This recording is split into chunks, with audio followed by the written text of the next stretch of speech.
So, Eliza, people have various ideas about what yoga is and what it does for people. And one of the ideas I think we sort of all have is there's like workout yoga, right? You go to the gym, and so how is yoga for mental health different from workout yoga? So, I mean, it's different and it's not, in that when you go to do workout yoga, you're going to strengthen your physical body, your muscles, okay? You're going to get more flexible.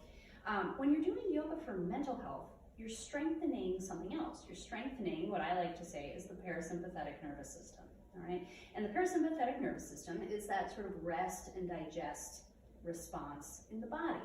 So when you're doing yoga for mental health, you're working on strengthening your ability to do that on cue, right? So you're just sort of training the body to be calm, to be grounded, to be quiet. And that's really the difference between strengthening your muscles and strengthening your nervous system.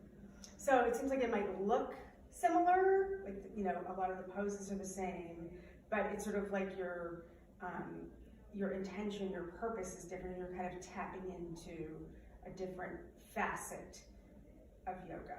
Absolutely, and I mean, I will say that the poses, generally, not always, some people do like to do big, strong poses, and we can use that work, but a lot of the poses are more gentle, they move slower, we take more time to really feel into the nooks and the crannies of the poses before moving on to another pose. Because it's really about the person who's practicing it having an experience of the pose that feels full to them. And sometimes in the more exercise yoga, you're going from one thing to another without really landing. So that is a big difference in how it's done. Yeah. So the workout yoga, you're almost always going to work up a sweat, right? Mm-hmm. And with this, you're kind of going in another direction. Yeah. You wouldn't want to do that so much. No, not really. And it can be done, you know, in any type of clothes. It can be done, you know, if you have props or you don't. You know, there's a lot more flexibility in this sort of approach to yoga.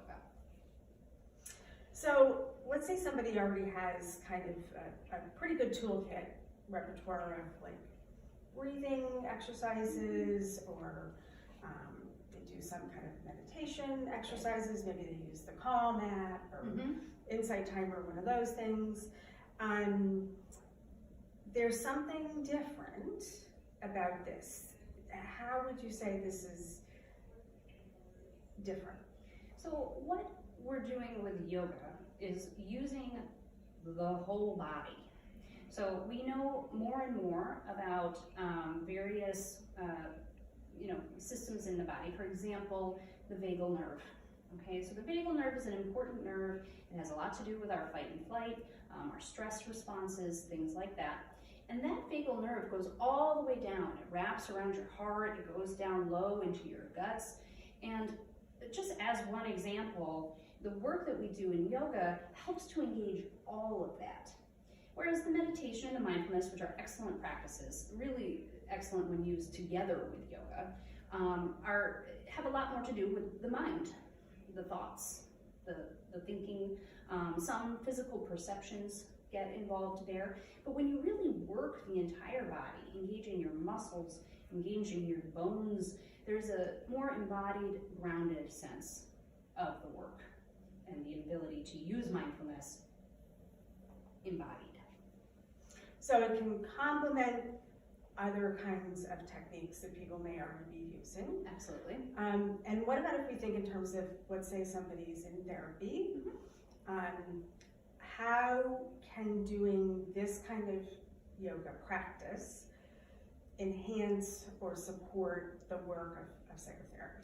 So psychotherapy work can be very disruptive. In fact, in order for it to make change, a lot of times we have to be disrupted. And that creates, within the physical body, felt and embodied responses. It could be a feeling of stress, it could be a feeling of grief or release, and anxiety, absolutely. All these things come up as you go through the psychotherapy process. And so what's really nice about yoga is it gives you a way to perhaps manage those symptoms. You know, can be used for symptom management. You know, I need to calm down, I need to clear my head, things like that. But then it also can help sort of complement or even bring up other things. You know, when I was doing my yoga practice, I started to have this sense of panic in my chest. That's really good information for a psychotherapy session. So you can bring into your therapy what you start to notice in your body, and it really does kind of have a way of almost fast tracking some of these experiences that maybe would take a long time to talk yourself to, but oh, I can feel it right here. So yoga gives you a space to explore that in a way that's safe and contained, just like a psychotherapy session. One of the ways that I think about it is that to the extent that therapy can sometimes be pretty challenging and can leave people feeling agitated, that kind of thing, is that it can help people get grounded in order to be able to do the psychological Absolutely. work that is psychotherapy. Right. I agree.